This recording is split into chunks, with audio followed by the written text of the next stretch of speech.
আজি কেবিনেটে এটা ঐতিহাসিক সিদ্ধান্ত গ্ৰহণ কৰে।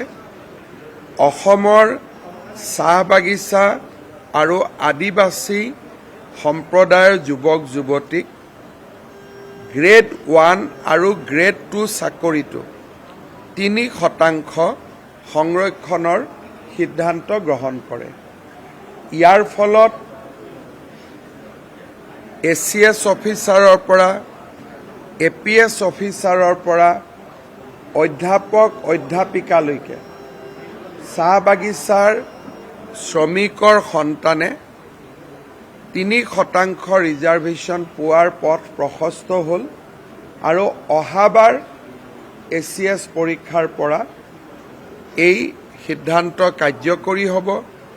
বাকী পথসমূহৰ ক্ষেত্ৰত আজিৰ পৰা যি এডভাৰটাইজ ওলাই তাতে এই 3% ৰিজাৰ্ভেশ্যন কাৰ্যকৰী হ'ব।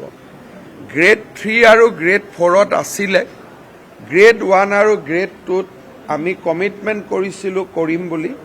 আজি গ্ৰেড 1 আৰু গ্ৰেড 2টো চাহ বাগিচা আৰু আদিবাসী সম্প্ৰদায়ৰ 3% ৰিজাৰ্ভেশ্যন প্ৰযোজ্য হ'ব।